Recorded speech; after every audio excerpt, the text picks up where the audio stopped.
Learn grammar without any effort. Welcome to your digital classroom. I am Sajikevi and you are watching my channel, the EUREKA. Let's learn simple sentence and combination of simple sentence. A sentence having one finite verb is called a simple sentence. You look at this sentence. Seeing the policeman, the thief ran away. How many verbs are there in this sentence? You find there is only one verb, ran. Here, seeing not a finite verb. Therefore, this is a simple sentence. How do you find out the number of verbs in a sentence? You merely change the tense of the sentence. When you change the tense of the sentence, the verb alone changes its form. Change the sentence either into simple present tense or simple past tense to find out the number of verbs in a sentence. Verb alone changes its form when you change the tense. Rest of the words, noun, pronoun, adjective, adverb, preposition, all these remain same. Therefore, in order to find out the number of verbs in a sentence, merely change the tense of sentence. And if a sentence has got only one verb, then it is a simple sentence. Here, ran is the verb. And this sentence has got only one verb. Therefore, it is a simple sentence. Let's examine one more sentence. You watch this video to learn English. See, how many verbs are there in this sentence? You find only one verb. Only one finite verb. In order to understand, as I told you, change the sentence into simple past, as the given sentence is in simple present tense. Change this sentence into simple past. You watched this video to learn English. Now here, the word watch changed into watched when we changed the sentence into simple past. Rest of the words remained same, and therefore we make the conclusion that this sentence has got only one finite verb. Thus we learn a sentence having one finite verb is called a simple sentence. Now let's learn the methods of combining two or more simple sentences into one simple sentence. That is a combination of sentence. How to combine two or more simple sentences into one simple sentence. We have 6 methods of making two simple sentences into one simple sentence. They are by using a participle, by using an absolute construction, by using an infinitive, by using a noun or a phrase in a position, by using a preposition before noun or a gerund, and finally by using a noun, adjective or adverb and their phrase, we can make simple sentences. Now we will learn step by step each of these methods in detail. First, let's examine how to combine two simple sentences into one simple sentence by using a participle. So let us learn the first method of combining two simple sentences into one simple sentence using a participle. Using a participle, participles are of three types: present participle, past participle, and perfect participle. Present participle we know, for example, swimming, dancing, kicking, and so on. Now past participle, third form of the verb: written, broken, spoken, and so on. And perfect participle, having plus third form of the verb: having watched, having seen, having broken. So now let's learn how to combine two simple sentences by using a participle. For example, the crow heard the noise. The crow flew away. These are two simple sentences. Now we have to combine these two simple sentences into one simple sentence by using a participle. When you use participle, remember, first action must be in participle form. Here, the crow heard the noise, the crow flew away. And here first action is heard the noise. Therefore, we change that heard into present participle. For example, hearing the noise, the crow flew away. And here we have only one verb, one finite verb: flew away. Hearing the noise, the crow flew away. Thus, we combine two simple sentences into one simple sentence by using a present participle. Now remember, you see both sentences are having same subject. The crow heard the noise, it flew away. Both the sentences are having same subject.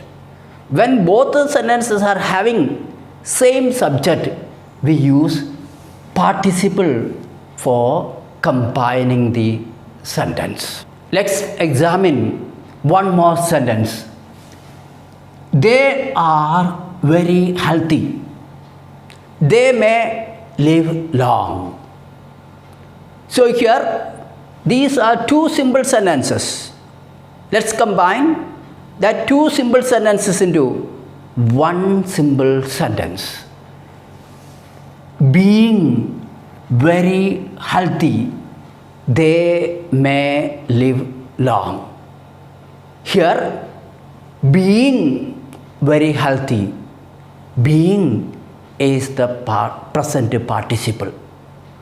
So be form of the verb is there. Therefore, we have used be plus ing, root form of the verb plus ing. Being very healthy, they may live long. Here also we notice two same subjects. Both the sentences are having same subject.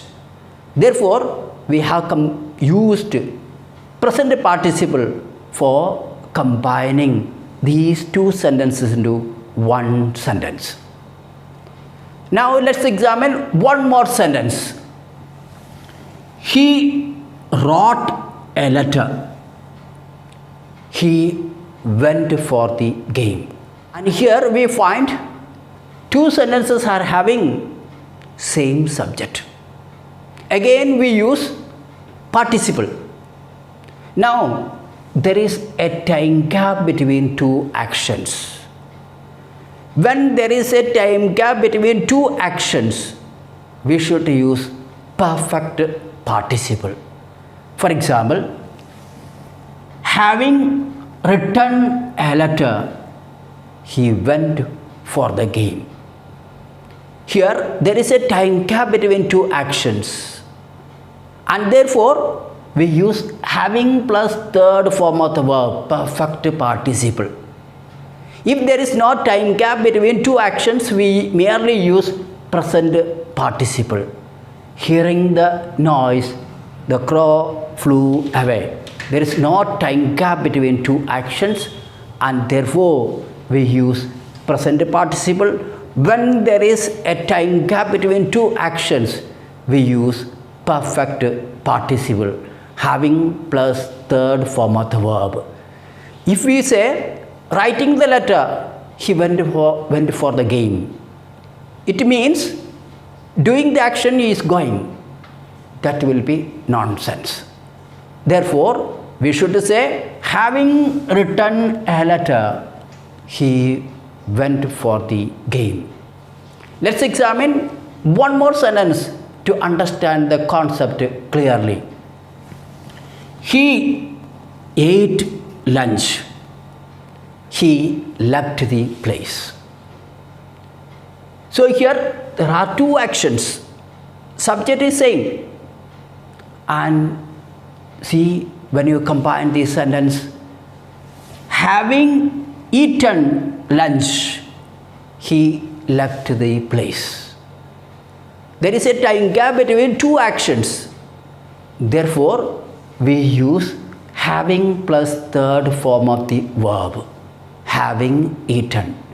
And if I say eating lunch, he left the place, that means he is eating and going, which is nonsense. So, when there is a time gap between two actions, we should use perfect participle. Now, let's learn the second method of combining two simple sentences into one simple sentence by using an absolute construction. So here you notice two sentences are having two different subjects. For example, the stable was open. The horse ran away. In these sentences, you find two different subjects. When there are two different subjects, we use absolute construction, absolute phrase. If I say absolute phrase and absolute construction, both one and the same. Table being open, the horse ran away. So here, this first part, we have to make into an absolute construction or make into an absolute phrase. And when we have two different subjects, we use absolute constructions for combining the sentence. Now let's examine one more sentence. The ship sank. The crew died. Here you find two different subjects, and therefore we should use absolute construction. The ship having sunk, the crew died. You see, two different subjects, therefore we have framed sentence like this. When the verbs other than be form of the verb, we use having plus third form of the verb.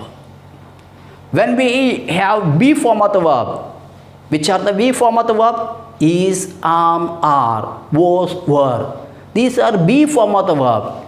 When be form of the verb is there, we use being. For example, the stable being open, the day being fine, and here the ship having sunk. Here no be form of the verb, therefore we have used having plus third form of the verb. Let's examine one more sentence to understand this concept clearly. The police arrived. The crowd disappeared. So here the police arrived. Here the police, one subject. The crowd disappeared. Crowd, another subject. Two different subjects. And we had to combine these two simple sentences into one simple sentence. The police having arrived, the crowd disappeared. You see, two different subjects. Therefore, we make it an absolute construction. First action, we frame as an absolute phrase. Subject plus having plus third form of the verb. If be form of the verb is there, we use being. The shop being open. The day being fine. The day is fine, the day being fine. Thus, we have learned two methods of combining two simple sentences into one simple sentence. First one, by using a participle. There we find two same subjects. And here in absolute construction, you find two different subjects. Now, let's learn the third method by using an infinitive. Infinitive 2 plus verb 1. We can combine two simple sentences into one simple sentence by using an infinitive. For example, my grandmother is very old. She cannot go for a walk. We have two sentences. And then let's combine using an infinitive. My grandmother is too old to go for a walk. We have used an infinitive to combine this sentence. When one of the sentences is negative, we use adverb to plus adjective or adverb plus verb in infinitive mood. Let's examine one more sentence. He is very weak. He does not understand this lesson. So here, two sentences. We have to combine these two sentences into one simple sentence by using an infinitive. He is too weak to understand this lesson. So here infinitive is used. 2 plus verb 1 to understand. Now let's examine one more sentence. She was very glad. She met her friend on the way. Here we have two sentences and both the sentences are positive. When both the sentences are positive, we must construct a sentence in this form. She was very glad to meet her friend. She was very glad to meet her friend. We cannot say she was too glad, which will be having a negative meaning. When two sentences are positive, we use this very. If one of the sentences is negative, we use to, TWO. And then one more sentence, let's examine. You watch this video. You want to learn English. So here, let's combine this sentence. You watch this video to learn English. A purpose of the action is expressed. Another example. I went to Delhi. I wanted to meet my friend. Let us combine these sentences. I went to Delhi to meet my friends. Other three methods we will learn in the next video. Therefore, stay tuned for learning combination of simple sentences into one simple sentence. Thanks for watching this video. If you like, kindly subscribe, like and share.